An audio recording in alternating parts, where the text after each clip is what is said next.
Hi everyone. आज का हमारा कॉन्सेप्ट गाइड का जो टॉपिक है वो है चॉइस और फ्री विल।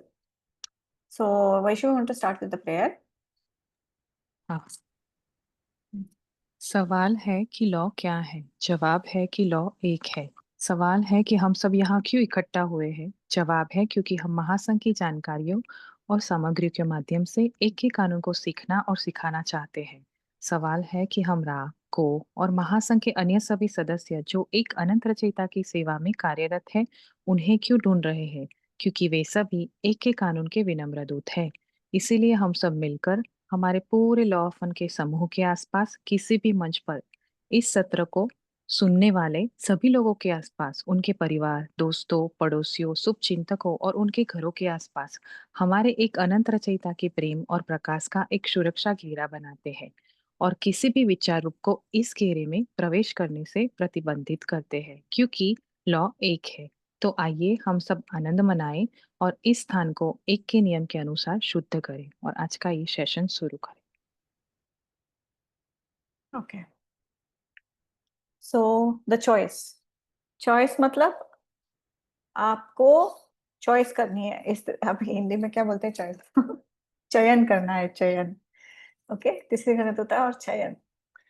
तो 82 सेशन में राने बोला था, the purpose of incarnation in third density is to learn the ways of love. मेरी आवाज आ रही है ना? हाँ, परफेक्ट आ रही है। ओके। सो 82 सेशन में राने बोला था कि आपका जो जन्म हुआ है तीसरी घनत्वता में, वो प्यार के तरीकों को सीखने के लिए हुआ है। अब प्यार का तरीका कोई भी हो सकता है, या तो दूसरों से प्यार या खुद से प्यार, लेकिन प्यार है ना? उसके तरीकों को सीखने के लिए तीसरी घनत्वता है। और आपका जो बार बार यहाँ पे जन्म होता है ये भी उसी वजह से है।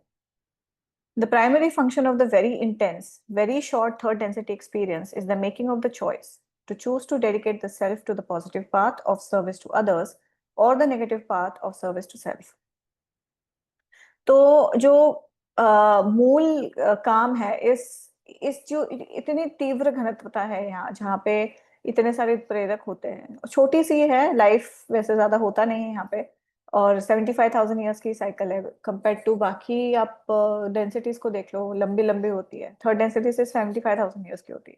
तो इसका मेन फंक्शन ये है, मेन रीजन ये है, ताकि आप यहाँ पे जो इकाइयाँ पैदा होती है वो अपना चॉइस कर सके।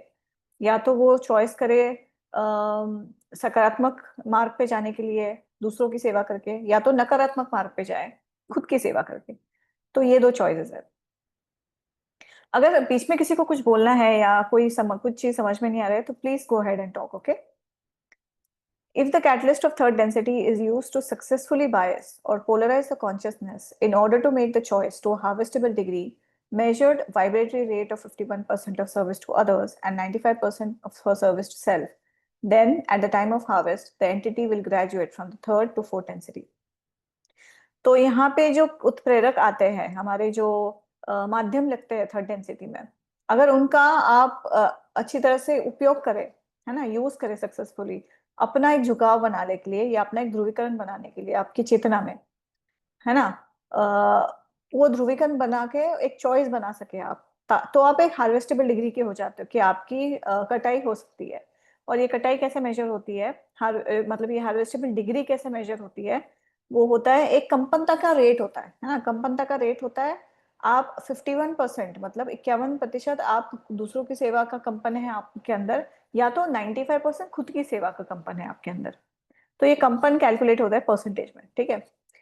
तो जब हार्वेस्ट का टाइम आएगा, जब कटाई का टाइम आएगा आएगा तब उस इकाई की आगे ग्रेजुएशन होगी तीसरी घनत्वता से चौथी घनत्वता में, या तो खुद की या तो पॉजिटिव फोर्थ घनत्वता में जाएगा या तो नेगेटिव फोर्थ घनत्वता में।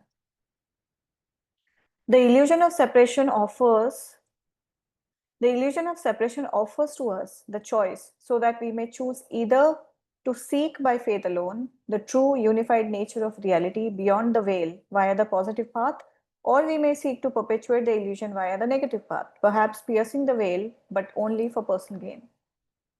तो ये जो विभाजन वाली जो आपको भ्रम है, आपका जो भ्रम है, जो आपका जो इल्यूजन है, जहाँ पे इल्यूजन ऑफ सेपरेशन है, मतलब एकता नहीं है यहाँ पे, सब अलग अलग अलग अलग टुकड़ों में बटे हुए हैं। कोई देश के नाम पे, कोई जाति के नाम पे, कोई धर्म के नाम पे, अलग अलग आपके कलर के नाम पे भी लोग विभाजित हो रखे हैं पूरे प्लेनेट पे। तो ये एक भ्रम है, एक इल्यूजन है। वो आपको एक मौका देता है ताकि आप अपनी चॉइस कर सको, है ना। जो जो दूसरों की सेवा का जो रास्ता चुनते हैं वो इस अपने खोज से, अपनी सीकिंग से, और अपना जो भरोसा है उनका क्रिएटर के पास, क्रिएटर की तरफ, और जो सच्चाई है, और सारी चीजों में जो एकता उसको दिखती है, मतलब भूलने के पर्दे के उस बाजू, उसके बियॉन्ड जो एकता है वो उसको दिखती है, तो फिर वो पॉजिटिव पाथ पे वो चॉइस करता है। इसके बजाय ये भी हो सकता है कि एक नेगेटिव पाथ वाला जो है, जो खुद की सेवा के मार्ग पे है, उसको भी ये सब दिखता है, लेकिन वो खुद के गेन के लिए, मतलब खुद की सेवा के लिए इन चीजों का यूज करता है। जैसे मैजिकल पर्सनालिटी हो गया है ना, कि वो थर्ड आई टैप कर लिया उसने, वो मैजिकल पर्सनालिटी उसके अंदर आ गई, लेकिन वो खुद की सेवा कर रहा है उसमें, दूसरों की मदद नहीं कर रहा है, सिर्फ अपने अपने लिए कर रहा है जो भी कर रहा है। वेल तो उसने भी पियर्स करी है, लेकिन अपने खुद की चीजों के लिए।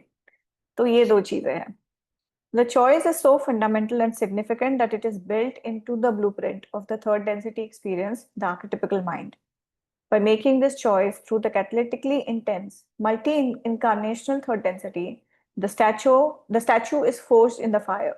The work of subsequent densities then is that of refining the rough-hewn sculpture.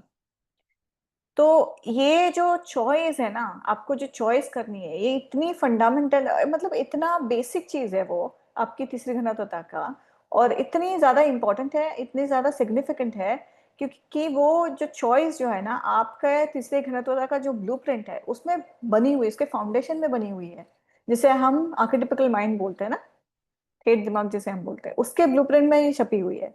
जैसे फॉर एग्जाम्पल हमारे, जिसको टैरो पता है, उसमें जो लास्ट वाला आर्केटाइप है, जो लास्ट टैरो है, वो चॉइस वाला है ना, चॉइस का आर्केटाइप है, मेजर अरकाना 22, है ना।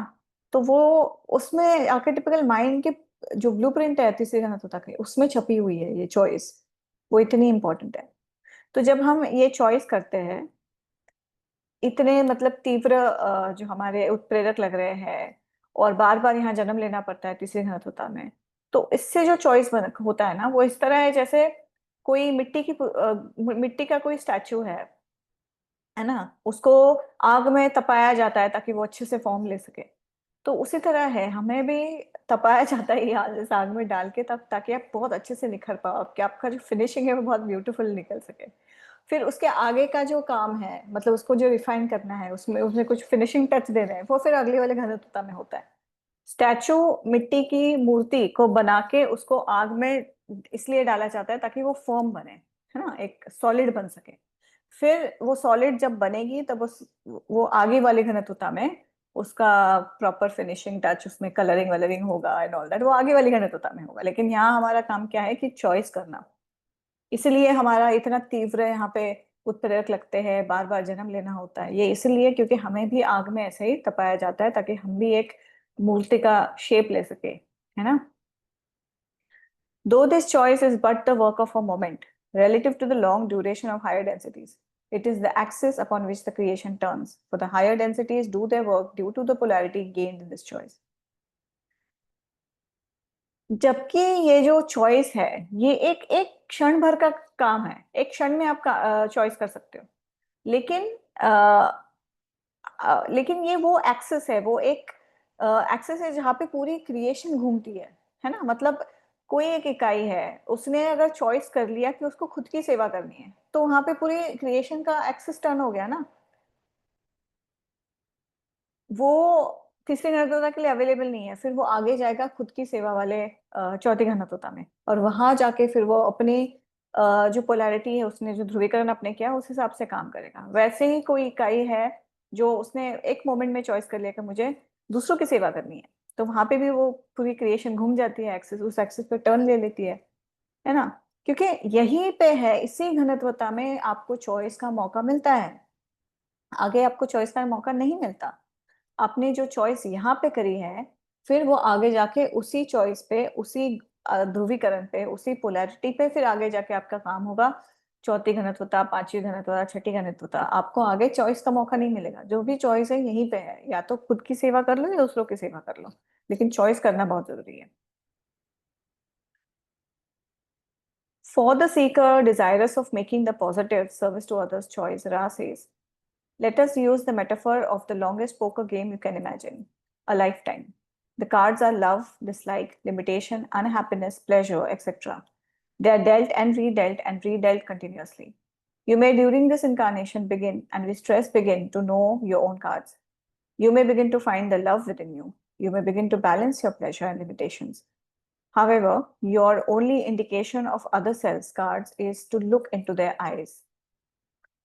तो जो दूसरों की सेवा के का जो चॉइस करते हैं, जो पॉजिटिव सीकर है, खोजी है, उनके बारे में राने कुछ ऐसा बोला है 50 सेशन में।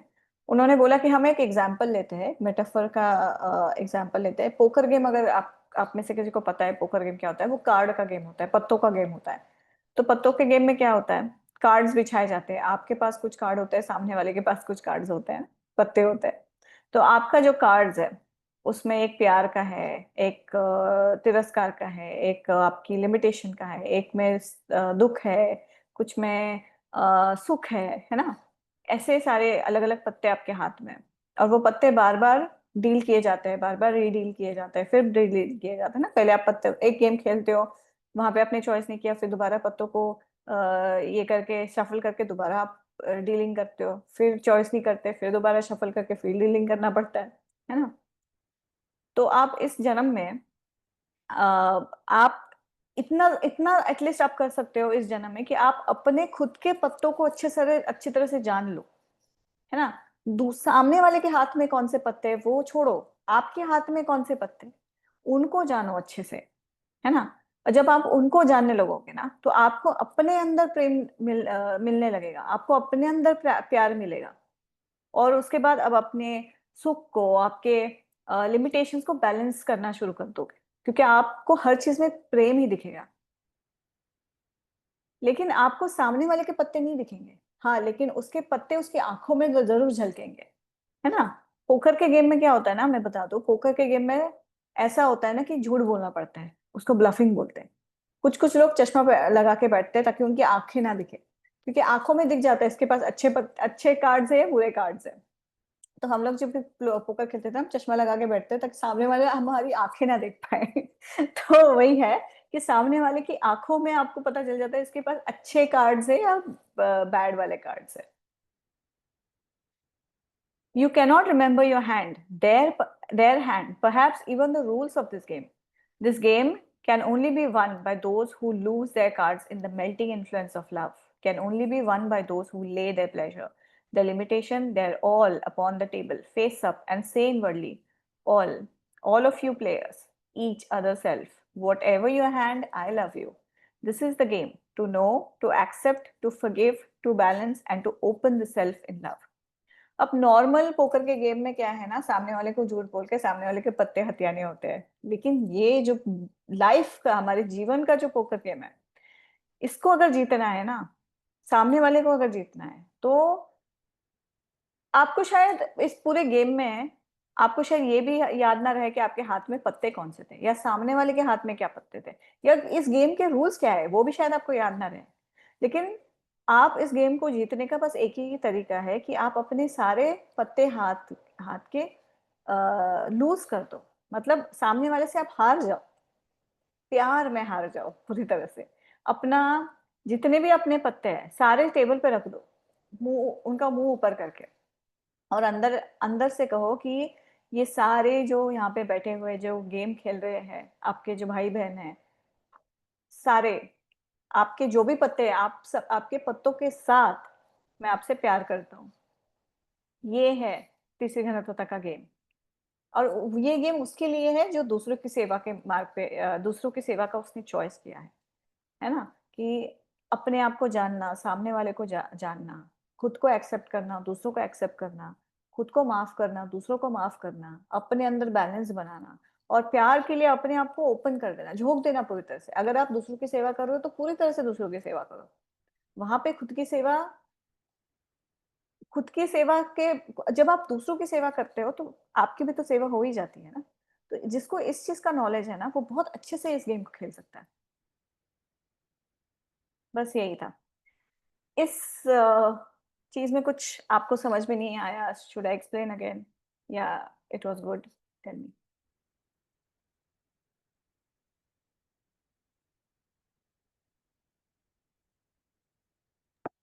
बहुत ही एनीवन? अच्छा। समझ में आया ना? हम्म। या। ओके, किसी के कोई क्वेश्चंस हो तो प्लीज पूछना। तो यहाँ पे एक लास्ट में इन्होंने बोला है, the last concept complex of the tarot major करना 22 में बेस्ट टर्म, जो मैंने अभी बताया था ना स्टार्टिंग में, कि जो टैरो है उसमें जो आखिरी वाला कार्ड है ना, मेजर करना नंबर 22, वो चॉइस का कार्ड है। तो ये जो चॉइस का कार्ड जिसे हम बोलते हैं, ये हमारे आर्केटिपिकल माइंड में बसा हुआ है। वो वहां से उसकी फाउंडेशन ही है, बिना चॉइस करे आप निकल ही नहीं सकते इस घनत्व से। Okay, so concept, sorry, choice खत्म। Now will move towards free will. I think free will भी काफी इंपॉर्टेंट है। ये रहा फ्री विल। छोटा ही है ये भी, ज्यादा बड़ा नहीं है। ओके, वैसे you want to take this? I am only talking. किसी और को पढ़ना है? Disha, you want to talk? You want to read it? मैं एक्सप्लेन कर दूंगी। हाँ दी, मैं रीड कर देती हूँ। हाँ, पढ़ो। मेरी आवाज आ रही है? हाँ हाँ, ये बोलो। In this free will, in this the very first, sequentially or logically, not chronologically, of the three primal distortions of the law of one, it is recognized that the creator will know itself. Free will, in its deepest cosmological sense, denotes the moment, to use a linear term, in which infinity becomes aware, determining in this awareness that it can and will show itself. Prior to the emergence of free will, the first distortion, there is only undifferentiated, undistorted, unpolarized, unpotentiated, pure intelligent infinity or unity, unbroken mystery. Okay, one second. Anyone wants to explain this? किसी को कुछ समझा है? किसी को explain करना है? Okay, मैं बोलती हूँ।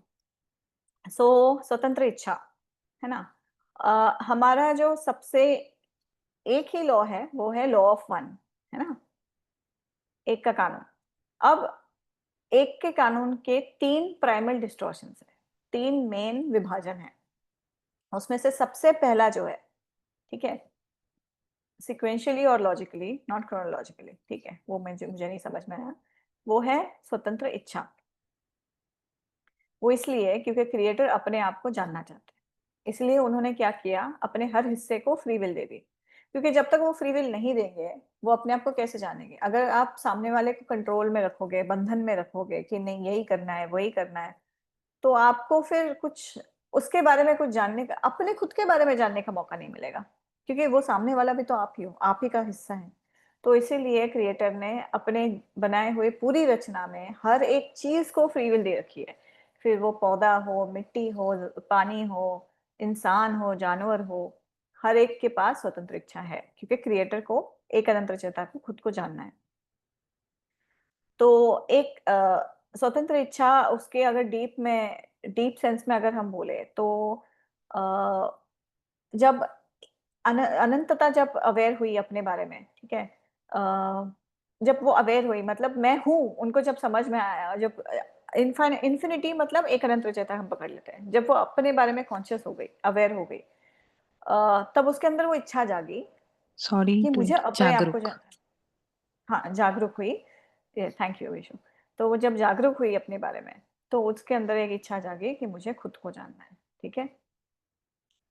और फ्री विल आने से पहले, जो पहला डिस्टॉर्शन है या फिर स्वतंत्र इच्छा है, वो आने से पहले, सबसे पहले जो था, वो जो एक अनंत रचयिता था, उसमें कोई विभाजन नहीं था, कोई डिस्टॉर्शन नहीं था, कोई पोलैरिटी नहीं थी, सच झूठ, अच्छा बुरा, मेल फीमेल, ऐसा कोई भी पोलैरिटी नहीं थी, है ना। उसके अंदर कोई पोटेंशियल भी नहीं था, पोटेंशियल मतलब क्षमता, है ना। वो एक स्टैटिक स्टेट में थी, जैसे एक एक जगह पे स्थिर थी, है ना। प्योर इंटेलिजेंट इन्फिनिटी थी, प्योर, है ना। और यूनिटी, सारा कुछ एक ही था। अनब्रोकन मिस्ट्री थी, लेकिन अनब्रोकन मिस्ट्री थी, उसको कोई सुलझा नहीं पा रहा था। तो फ्री विल आने के बाद फिर उसके अंदर पोलैरिटीज आए, उसके अंदर अलग अलग विभाजन आए, डिस्टॉर्शंस आए, है ना। कि सबसे पहले तो एक अनंत रचयिता, फिर उनका जो पहला विभाजन या एक अनंत रचयिता बोल लो, इंटेलिजेंट इन्फिनिटी बोल लो या इन्फिनिटी बोल लो, जब उसमें पहला विभाजन आया, वो पहला विभाजन ही फ्री विल है। तो एक अनंत रचयिता फिर फ्री विल, उसके आगे फिर लव है, उसके बाद फिर लाइट है। ठीक है, तो ऐसे उसमें विभाजन होते गए। हाँ दिशा। Through the first distortion, intelligent infinity invests itself in an exploration of manyness. The first and primal paradox of the law of one, due to the infinite possibilities of intelligent infinity, there is no ending to manyness. Thus, through free will, the exploration is free to continue infinitely in an eternal present. At the start Okay. of this never ending exploration, the first distortion, free will, find focus. This begets the second distortion, the logos, creative principle, or love. The logos, then using free will, taps the potential of intelligent infinity in order to create the third distortion. Light, in order to manifest its plan for the creator knowing itself. See distortion primal in this guide. Okay okay, thank you. तो जब पहला विभाजन हुआ, जब free will आई, तो जो ये अनंत बुद्धिमानिता थी या क्रिएटर थे, उन्होंने फिर मेनीनेस, मेनीनेस मतलब यूनिटी, वननेस, यूनिटी और वननेस हो गया, मतलब एक ही। जब एक बहुत सारे हो गए, बहुत हो गए, मेनीनेस मतलब बहुत। ठीक है, फिर उन्होंने अपने आप को अलग अलग इसमें विभाजित करके फिर अपने आप को एक्सप्लोर करने के लिए वो निकले। और यही पैराडॉक्सल ऑफन का प्राइमल पहला और प्राइमल पैराडॉक्स, पैराडॉक्स वो होता है, पैराडॉक्स मतलब ऐसा भी और वैसा भी, आप किसी भी एंगल से उसको देख लो, वो दिखता एक ही है, मतलब वो है एक ही चीज, वो अलग अलग दिशाओं से अलग अलग दिखेगा लेकिन है एक ही चीज, उसको पैराडॉक्स बोलते हैं, है ना। मतलब एक जो है उसने अपने आप को मेनीनेस में डिवाइड किया, बहुत सारों में डिवाइड किया फ्री विल लेके, लेकिन वो बहुत सारे सारों का अगर फिर आप इकट्ठा करोगे तो फिर वो एक ही है, उसको फिर फैलाओगे फिर मेनीनेस है। तो यही पैराडॉक्स है।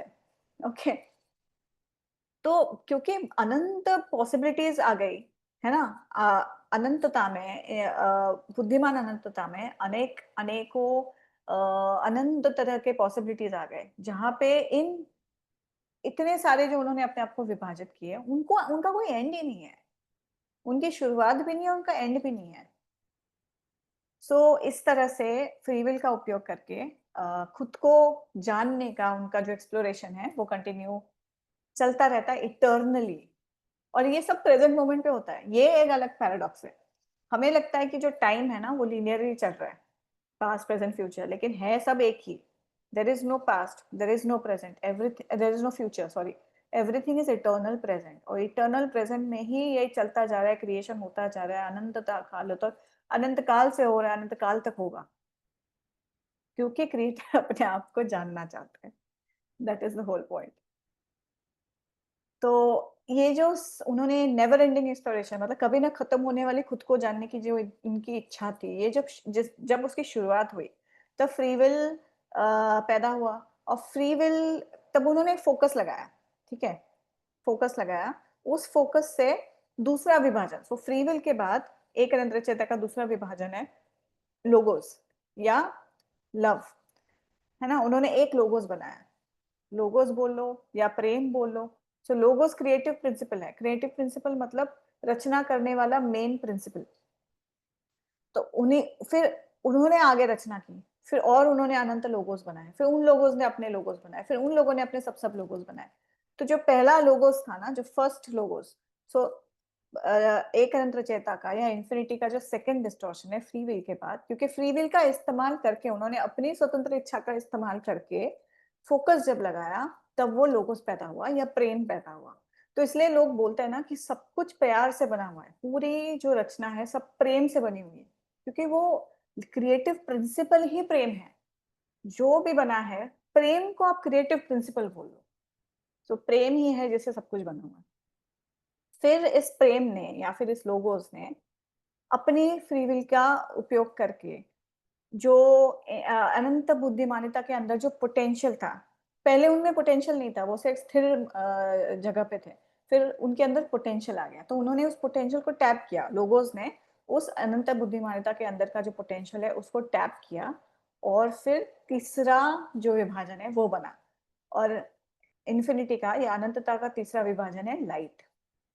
लाइट लाइट जो है, लोगोस जो है, लव जो है, वो क्रिएटिव प्रिंसिपल है, लेकिन वो क्रिएशन करते कैसे है, वो रचनाकार है। तो लेकिन रचना होती किस चीज से? लाइट से।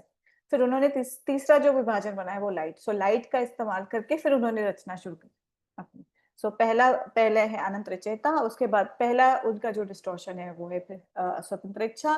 स्वतंत्र इच्छा से फोकस लगा, फोकस से लोगोस पैदा हुए, उनको प्रेम भी बोलते हैं, उनको रचनाकार भी बोलते हैं। और फिर उन्होंने लाइट का इस्तेमाल करके, जो तीसरा विभाजन है उसका इस्तेमाल करके रचना करनी शुरू की। And that is how it goes. Okay, तो ये जो पूरा प्लान है क्रिएटर का खुद को जानने का, फिर ऐसे लाइट की वजह से वो मैनिफेस्ट हुआ, मतलब प्रकट हुआ बेसिकली। ओके, किसी को कुछ बोलना है यहाँ पे? कुछ मैसेजेस हैं यहाँ पे? ओके ओके, हाँ आगे दिशा। From these three distortions spiral infinite hierarchies of distortions forming all that exists, bound or unbound by space and time. Each and every one of these distortions is imbued with its own freedom of will to continue the exploration according to its desire. Okay, Questioner, एक then minute एक each minute एक minute एक entity. Minute एक minute दिशा। सो ये जो तीन विभाजन शुरू हुए, मतलब ये जो तीन विभाजन बने, स्वतंत्र इच्छा, लोगोस और लाइट, प्रेम और प्रकाश।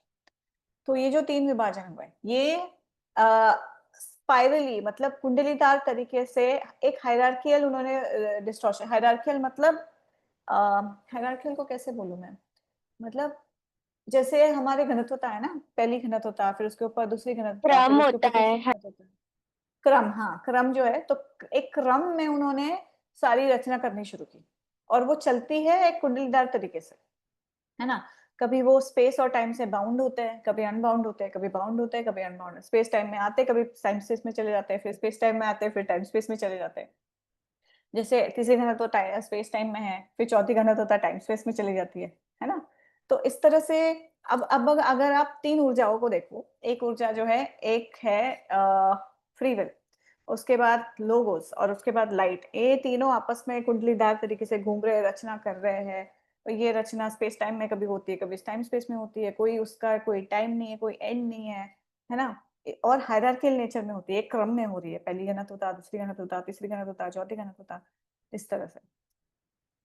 सो ये सारी उसमें से, और आगे होता क्या है कि जो जो रचना होती जा रही है, हर एक रचना को उसकी अपनी फ्री विल भी है, फिर वो आगे अपनी रचना भी इसी तरह से करते हैं। लेकिन तीन जो इंपॉर्टेंट चीजें रचना करने में, जो हम बोलते हैं, जो रेसिपी जो है इस चीज का, जो मेन इंग्रेडिएंट है, वो है free will, love and light. ठीक है, आगे। Questioner, that each entity is on a path that leads to the one destination. There is like many roads which travel through many places but eventually merge into one large center. Is this correct? Ra, I am Ra, this is correct but somewhat wanting in depth of description. More applicable would be the thought that each entity contains within it all of the densities and densities of the octave, so that in each entity, no matter whether its choices lead it, its greater internal blueprint is one with all others. Thusly, its experiences will fall into the patterns of the journey back to the original logos. This is done through free will, but the materials from which choices can be made are one blueprint. Amazing. So 71 session में question don ने पूछा था कि हर एक इंसान, हर एक इकाई जो अपना रास्ता चुनती है ना, जो अपने रास्ते पे है, वो उसको एक डेस्टिनेशन पे लेके जाता है। एक डेस्टिनेशन को हिंदी में क्या बोलेंगे वैशु? एक जगह पे लेके जाता है। और अगर हम उसको बाहर से देखें तो ऐसा लगता है कि बहुत सारे रास्ते हैं उस डेस्टिनेशन तक पहुंचने के। सपोज हमें जाना है कश्मीर, ठीक है। अब कश्मीर जाने के लिए हर जगह से रास्ते हैं, कोई कहाँ से जा रहा है, कोई पंजाब से जा रहा है, कोई यूपी से जा रहा है, कोई दिल्ली से जा रहा है, जहाँ अलग अलग जगहों से जा रहा है, लेकिन पहुंचना उसको उधर ही है। तो इसी तरह से किसी भी इकाई के लिए, किसी भी डेस्टिनेशन तक पहुंचने के लिए उसके पास रास्ते बहुत है, बस उसको चूज करना है कौन से रास्ते पे जाना है, और फिर फाइनली सारे रास्ते एक में मर्ज हो जाता है जहाँ पे बहुत बड़ा सेंटर है। क्या ये सही है? तो रानी का सही तो है, लेकिन इसमें थोड़ी सी डेप्थ चाहिए। इसको अगर हम बोले कि हर एक इकाई, उसके अंदर ऑलरेडी सारी घनत्वता, सारी उपघनत्वता, हर ऑक्टेव मौजूद है। तो इसका मतलब ये है कि जो क्रिएटर के अंदर है ना, सारी घनत्वता, सारी सब घनत्वता, सारी जो ब्लूप्रिंट क्रिएटर के अंदर है वो आपके अंदर भी है। हर एक इकाई के अंदर वो ब्लूप्रिंट ऑलरेडी मौजूद है। फिर वो अपना चॉइस कुछ भी कर ले, वो उसको, वो चॉइस उसको किसी भी रास्ते पे ले जाए या किसी भी डेस्टिनेशन पे ले जाए, लेकिन उसके अंदर का जो इटर्नल, ग्रेट इटर्नल ब्लूप्रिंट है ना, वो सेम रहेगा हर एक इकाई के अंदर। उसके अंदर पोटेंशियल उतना ही है जितना बाकियों में है। उसके अंदर घनत्वता, सब घनत्वता, सारे ऑक्टेव उसके अंदर भी है। सारे ब्लूप्रिंट इक्वली सब में डिस्ट्रीब्यूट किए गए हैं। कोई, मतलब इसीलिए बोलते हैं ना हम सब एक है, वो इसीलिए बोलते हैं कि हम सब एक है। आप अपने आप को जान लोगे तो दूसरों को जान लोगे, क्योंकि दूसरे भी तो उनके अंदर सेम ब्लूप्रिंट है ना आपके जैसा। या आप किसी और को जानोगे तो अपने आप को जान लोगे, क्योंकि आपके अंदर भी वही ब्लूप्रिंट है। अब यहाँ पे इंसान के अंदर घनत्वता, सब घनत्वता, ऑक्टेव कैसे है? अब इसका एग्जाम्पल मैं दूं तो हमारे 7 चक्र है ना। रेड रे से शुरू होके हमारा जो वायलेट रे है, क्राउन चक्र, वो भी तो घनत्वता की तरह ही है ना, अगर उनको कंपेयर करोगे तो। जो सबसे नीचे वाला चक्र है रेड रे, survival mode. Survival mode red रे को आप कंपेयर करो फर्स्ट डेंसिटी से, है ना, पहली घनत्वता से। फिर सेकंड चक्र आपका है सेक्रल चक्र, ऑरेंज रे, उसको आप कंपेयर करोगे दूसरी घनत्वता से, है ना, जहाँ पे पहली घनत्वता में सर्वाइवल आता है ना। सर्वाइवल जो फर्स्ट डेंसिटी के जो है, जो सर्वाइव करना जानते हैं, ठीक है। फिर सेकंड डेंसिटी में जानवर हो गए जो सेक्सुअल ट्रांसफर वगैरह करते हैं, जो जिनके अंदर प्लेजर वगैरह आ जाता है, तो वो आपके सेक्रल चक्र में है। वैसे ही दूसरी घनत्वता भी है जो प्रजनन क्रिया करती है, और फिर उनके अंदर वो एक साथ रहने का भाव भी आ जाता है, एक ग्रुप में, एक गुट में वो लोग रहने लगते हैं, है ना, सेम सेम, राइट। फिर तीसरी घनत्वता इज वेरी सिमिलर टू हमारे येलो रे चक्र, जो हमारा सोलर प्लेक्सस है ना, जब बड़े बड़े ग्रुप्स बनते हैं। अब हमारी जो तीसरी घनत्वता है वो भी येलो रे, हमारे पास येलो रे बॉडीज है ना, हमारी बॉडीज येलो रे है क्योंकि हमारी हम तीसरी घनत्वता में, और तीसरी घनत्वता is corresponding to your yellow ray energy centre. इसी तरह से आप और ऊपर जाओगे, जो जिसका हार्ट सेंटर ओपन है, वो देखना प्यार से भरा हुआ होता है, और वो प्यार, फोर डेंसिटी, चौथी घनत्वता, है ना, सेम सेम। फिर पांचवी घनत्वता आपके थ्रोट चक्र से मेल खाती है, जहाँ पे विजडम होता है, नॉलेज होता है, लाइट होता है ना।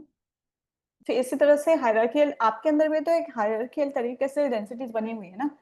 आपके अंदर भी घनत्वता, उपघनत्वता, उपघनत्वता, और भी सारी घनत्वताएं है।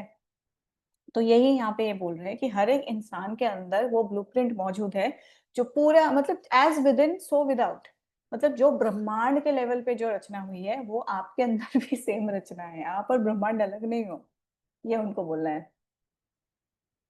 तो इसीलिए सारे जो एक्सपीरियंसेस हैं, जो भी अनुभव हो रहे हैं, सारे फाइनली जाके एक ही पैटर्न में आते हैं, और वो पैटर्न फाइनली जाता है हमारे ओरिजिनल लोगोस के पास, जिसने हमें बनाया है। ओरिजिनल लोगोस मतलब जो क्रिएटर ने बनाया है बेसिकली। और ये होता है फ्री विल के जरिए, और फ्री विल से ही हम इस घनत्वता में, इस ब्लूप्रिंट में हम अपनी चॉइसेस करते हैं। बहुत अच्छी तरीके से मैंने समझाया ये। किसी को कुछ बोलना है इसके बारे में, या समझ में आया मैंने क्या समझाया, या कुछ समझाओ दोबारा? नहीं आया अच्छे से समझ, पर अगर किसी और का क्वेश्चन है तो।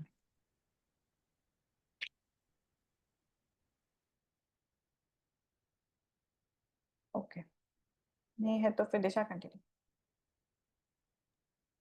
The exercise of free will, Ra often refers to as an exercise in confusion, preferring to call the law of free will the law of confusion. See the entry of the same name in this book. They describe this fundamental innate choice-making quality of existence as one that offers a free reach. Free will does not allow nor would predetermination disallow experiential distortion rather than the law of confusion offers a free reach for the energies of each mind-body spirit complex. Thus, each entity is free to accept, reject, or ignore the mind-body spirit complexes about it and ignore the creation itself. Entities okay, may polar, एक minute polar एक minute एक minute एक minute दिशा, एक minute. सो रा ने इस किताब में बहुत जगहों पे जहां हम फ्री विल का उपयोग करते हैं ना, एक्सरसाइज करते हैं हमारी फ्री विल को, उसको उन्होंने लॉ ऑफ फ्री विल को लॉ ऑफ कंफ्यूजन भी बोला है। अब लॉ ऑफ कंफ्यूजन क्यों बोला है, इसका एक मुझे जो चीज समझ में आ रही है ये है, क्योंकि क्योंकि रा बोल रही हूँ, क्रिएटर ने जब आपको फ्री विल दिया, स्वतंत्र इच्छा दी, उसके बाद वेल लगा दी। अब वेल लगा दी, आपको कुछ याद नहीं है, लेकिन स्वतंत्र इच्छा है तो अपने स्वतंत्र इच्छा से आपको जो मन में आ रहा है कर रहे हैं लोग, है ना। किसी को कुछ करना है, किसी को कुछ करना है, किसी को कुछ करना है, आधे लोग तो कंफ्यूजन में पड़े हुए हैं। इसलिए अगर इसको देखा जाए तीसरी घनत्वता में, इसको लॉ ऑफ कंफ्यूजन इसलिए रा ने बोला है, क्योंकि ये जो तीसरी घनत्वता का जो फ्री विल है ना, वो एक फंडामेंटल, एक मेन चीज है जहाँ पे चॉइस मेकिंग होती है ना। और आपको फ्री मौका मिलता है कि आप अपनी चॉइस करो अपने पूरे एग्जिस्टेंस में। तो 54 सेशन में रहने का है, अ, स्वतंत्र इच्छा आपको अलाउ या आपको मतलब does not allow, no would predetermine disallow. Okay, allow को क्या बोलेंगे हिंदी में वैशु आपको? अ,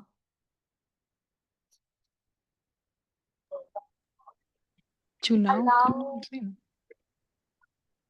अनुमति अनुमति प्रदान अनु करना। Thank you so much. यहाँ अटक जाते हैं कभी कभी हम लोग ना। लॉ ऑफ कंफ्यूजन, ब्रह्म का कानून।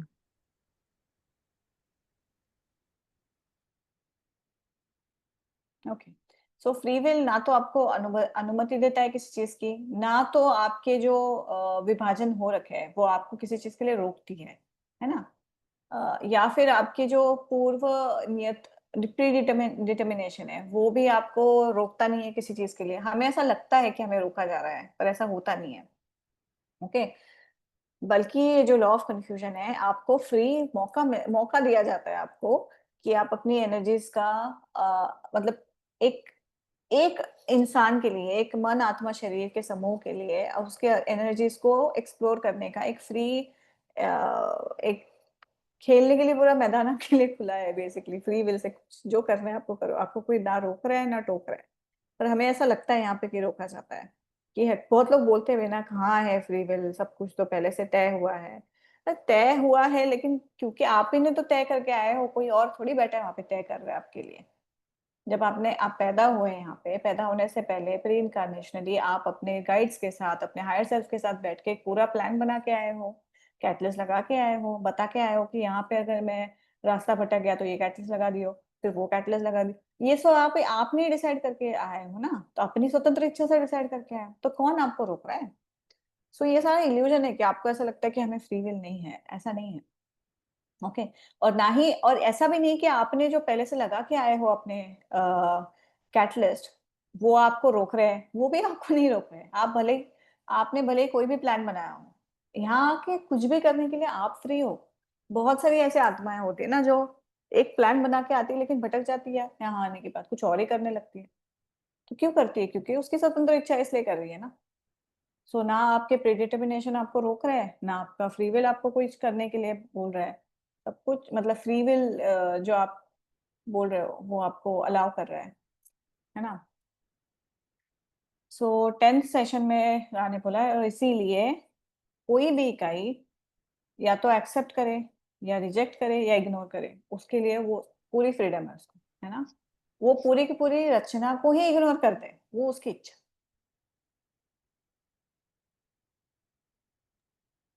हम्म। entities may polarize based on how they relate to free will. Those of negative polarity seeking to control, manipulate, and abridge the free will of all other beings. Those of positive polarity seeking to accept, honor, and support the free will of all other beings. Ra, okay we may note okay the okay okay, situation. एक minute. सो यहाँ आकर इकाइयां अपनी, उन्होंने जो ध्रुवीकरण बनाया है अपनी इच्छा से, वो जो नेगेटिव रास्ते पे है वो अपनी इच्छा से अपनी पोलैरिटी को कैसे बढ़ा सकते हैं, है ना, दूसरों को कंट्रोल करके, दूसरों को मैनिपुलेट करके, दूसरों की स्वतंत्र इच्छा का उल्लंघन करके वो अपना अपने लिए रास्ता बनाते हैं। और जो पॉजिटिव पोलैरिटी के जो लोग हैं, जो दूसरों की सेवा के मार्ग पे हैं, वो दूसरों को एक्सेप्ट करते हैं, दूसरों की स्वतंत्र इच्छा का आदर करते हैं, है ना, और दूसरों की स्वतंत्र इच्छा को सपोर्ट भी करते हैं। तो ये मेजर डिफरेंस है। तो यहाँ आने के बाद you are free to do whatever you want. हाँ, कंटिन्यू।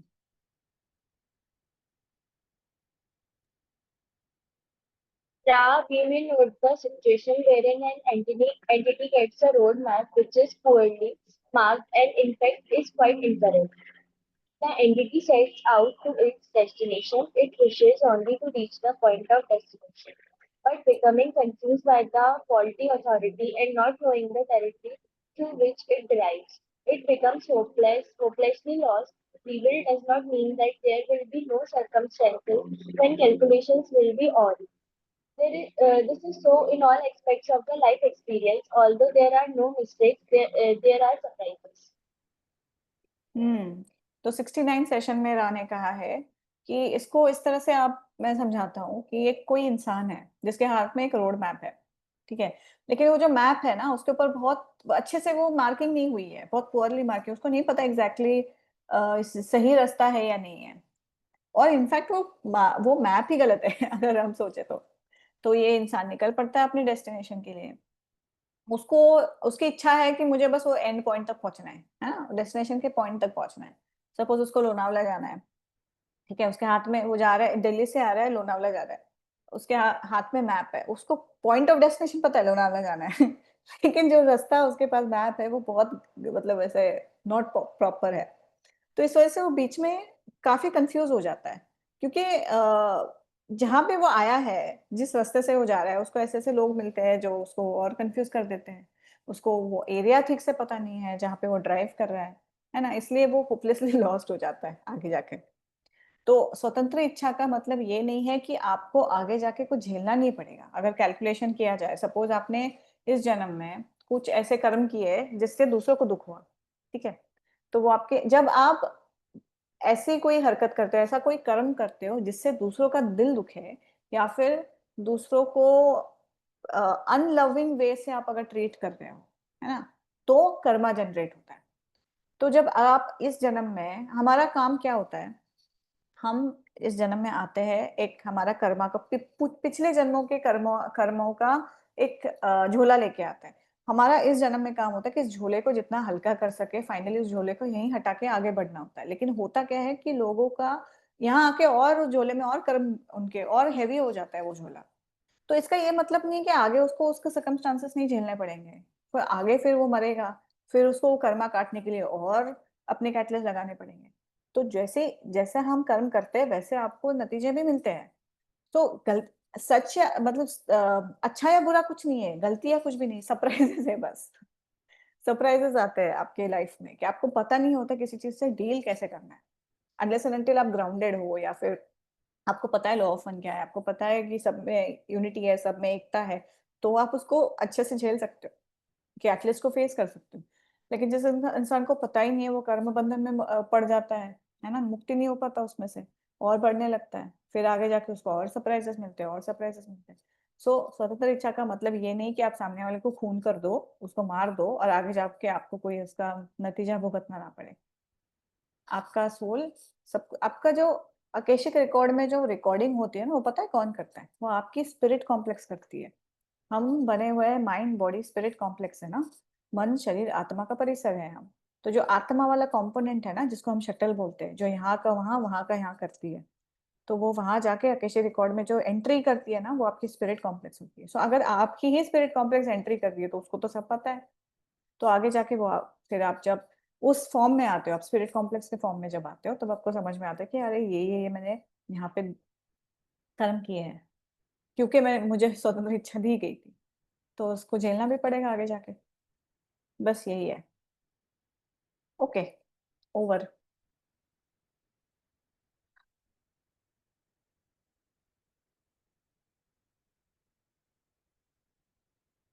किसी के कोई क्वेश्चंस है? किसी को कुछ बोलना है? Please go ahead. It was amazing. या Surprise is surprising. Subject. किसी को कुछ और इंटरप्रेट करना है, जैसे फ्री विल के बारे में हमने जो पढ़ा, उसके उसके हिसाब से आपको कुछ बोलना है, या आपको क्या समझ में आया फ्री विल या चॉइस के बारे में? किसी को कुछ भी बोलना है तो please go ahead. Catalyst share करना था, कौन सा कैटलिस्ट? कौन सा कैटलिस्ट दिशा? फ्री क्वेश्चन आपने पूछा था ना, वो वाला। क्या?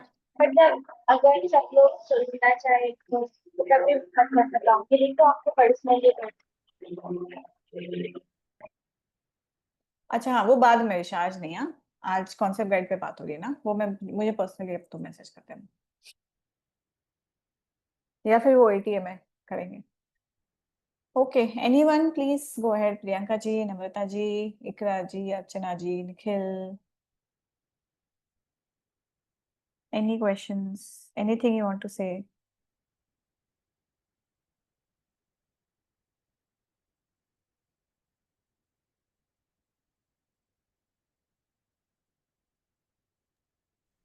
मुझे कुछ कहना है, वो जो हमने देखा ना, जो एकता मतलब कि रचयिता एकता अनेकता में विभाजित हो गई। हम्म। फिर जो पहला हमने देखा ना कि first distortion, second distortion, third distortion. So अनेकता में विभाजित होने के बाद ये सारा सब कुछ मतलब फ्री विल आई पहले, फिर लोगोस बना, लॉ मतलब लव, हम्म। एंड देन फिर लाइट, फिर रचना शुरू हुई। ऐसा ऐसा है ना वो वाला पार्ट? हाँ हाँ हाँ हाँ हम्म। हाँ। पहले एक अनंत रचयिता या अनंतता अपने खुद के बारे में जागरूक हुई, फिर उसके अंदर वो इच्छा जागी कि मुझे अपने आप को जानना है, तब उसने फ्री विल का कॉन्सेप्ट बनाया। तो पहला डिस्टॉर्शन जो है, विभाजन जो है, वो है स्वतंत्र इच्छा। फिर स्वतंत्र इच्छा का इस्तेमाल करने उसने फोकस लगाया, फोकस लगाने के बाद फ्रेम पैदा हुआ, लोगोस पैदा हुआ, कि लोगोस जो था वो क्रिएटिव प्रिंसिपल था। फिर उसने लाइट का इस्तेमाल करके, जो तीसरा विभाजन है, उससे रचना करनी शुरू हाउ ब्यूटीफुल। की। या इट्स इज ब्यूटीफुल, वेरी। कितनी प्यार से रचना करी है और क्रिएटर। ये भी देखो ना तुम कि रचना जो हो रही है वो स्पाइरल फॉर्म में हो रही है, कुंडलीदार हम्म। तरीके से हो रही है। कभी टाइम स्पेस में होती है, कभी स्पेस टाइम। स्पेस टाइम मतलब वो जो दिखाई देता है, जो फिजिकली दिखाई देता है, जैसे हमारी तीसरी घनत्वता है, वो स्पेस टाइम में बनी हुई है। इसलिए वो, हम टेबल कुर्सी, हमारे सामने जो चीजें हैं वो हमें दिखाई देती है। टाइम स्पेस वो है जो चीजें दिखाई नहीं देती, वो टाइम स्पेस में है, अदृश्यता। हम्म। अदृश्यता में है। तो हम्म। कभी वो दृश्यता में रचना होती है, कभी अदृश्यता में रचना होती है, कुंडलीदार तरीके से। अभी इमेजिन करो, आप स्पाइरल में घूम रही है सारी ऊर्जाएं, रचना। घूम रही है स्पाइरल तरीके से। कभी वो दृश्यता में आती है, कभी अदृश्यता में आती है, फिर दृश्यता में आती है, कभी अदृश्यता में आती है। लेकिन एक हायरार्कियल तरीके से जा रही है, एक क्रम में जा रही है। पहली घनत्वता, फिर दूसरी घनत्वता, फिर तीसरी घनत्वता, फिर चौथी, फिर पांचवी, फिर छठी, फिर सातवीं, और फिर वो एक ऑक्टेव बन जाता है। और फिर ऑक्टेव के बाद फिर घूम के दोबारा फिर से शुरू हो जाता है सब कुछ। और ये अनंतता तक चलता ही रहता है, चलता ही रहता है, उसका कोई अंत है हम्म। ही नहीं। या आई रिमेम्बर द खो में भी एक बार खो ने बोला था कि आपकी अदृश्यता में फोर्थ डेंसिटी ऑलरेडी रेडी है, बस उनको मैनिफेस्ट होना है। नो डाउट अब तो हाँ, हमारी मदर अर्थ चली गई, पर आई रिमेम्बर दोज पार्ट हमने जब करा था ना कोचिंग। या एग्जैक्टली सब अभी कुछ है सारे, अदृश्य। जैसे अभी राने बोला ना कि एक इंसान के अंदर, किसी भी इकाई के अंदर सारी घनत्वता, सारी सारी घनत्वता पोटेंशिएशन में है। जैसे हमारे अंदर हम्म। सारे जो ऊर्जा केंद्र है, सारे पोटेंशिएशन में है, बस हमें टैप करना है उनको। जैसे पहले घनत्वता के, सॉरी, फर्स्ट चक्र में जो अटके हुए लोग हैं, सर्वाइवल पे जो अटके हुए हैं, वैसे लोग जो, फॉर एग्जाम्पल के लिए मैं दे रही हूँ, वो लोग जो डेली वेजेस पे काम करते हैं, या फिर जो बेगर्स वगैरह होते हैं, वो उनका पूरा पूरा का पूरा ध्यान सर्वाइवल पे होता है ना। उनको और कुछ, उनको आप ज्ञान दोगे तो उनको ज्ञान, वो बोलेंगे मुझे खाना खिला दे भाई ज्ञान अपने पास रख। तो ये वो है जो पहली घनत्वता में फर्स्ट डेंसिटी में अटके हुए हैं। मतलब फर्स्ट डेंसिटी मतलब रेड रे, अपना प्राइमल जो चक्र है, फर्स्ट चक्र जो है रेड रे, रूट चक्र में फंसे हुए ये लोग हैं। तो वो उनका वो डायमेंशन में है वो लोग। एक ही प्लेनेट पे रह के अलग अलग डायमेंशन के लोग हैं यहाँ पे, देखो। वो भी है जो खुद की सर्वाइवल पे अटके हुए हैं। उसके कंपैरिजन में वो भी लोग हैं जो दूसरों की सेवा करने के लिए अपना एक मैजिकल पर्सनालिटी धारण करते हैं, हीलिंग करते हैं लोगों की, है ना। जो फॉर एग्जांपल आप बड़े बड़े गुरु देख लो, या मॉन्क्स जो तिब्बत में रहते हैं, है ना, जो वहां बैठ के पूरे प्लेनेट को हीलिंग दे रहे हैं, ऐसे लोग भी हैं। तो एक ही प्लेनेट पे अलग अलग डायमेंशन में रहने वाले लोग हैं। So that is the beauty. और उसी तरह से प्लैनेट के ऊपर भी पहली, दूसरी, तीसरी, चौथी, 7 घनत्वता तक सारी के सारे पोटेंशिएशन में होता है। बस वो मैनिफेस्ट क्या हो रहा है ना, उसके ऊपर रहने वाले लोगों पे डिपेंड करता है। अब हम चौथी घनत्वता में चले गए हैं, वो इस पे है, हम लोग वो टर्निंग पॉइंट पे है। अब वो जब टर्न होगा पूरी तरह से ना, तीसरी घनत्वता खत्म, सॉरी, फिर पूरी चौथी घनत्वता आ जाएगी। तो हम वो टर्न के लिए बाकी है, बस टर्न बाकी है, बाकी हम पहुंच गए हैं चौथी घनत्वता में। मदर वैसे ही थर्ड से चौथी, पहुंच गई है, अब उनके अंदर सब होना। हाँ, तो चौथी घनत्वता में जाने के बाद भी पांचवी, छठी या सातवीं पोटेंशिएशन में होंगी। सो एक ही प्लैनेट में सारी घनत्वता पोटेंशिएशन में होती है। तो वो प्लैनेट ले लो, आप इंसान ले लो, आप एक मच्छर ले लो, आप एक चींटी ले लो, सबके अंदर ये होता है, क्या बोलते हैं, सारी घनत्वता है, सारे, हर क्रिएशन। ब्लूप्रिंट उनकी होती। Yup, yup. नाइस।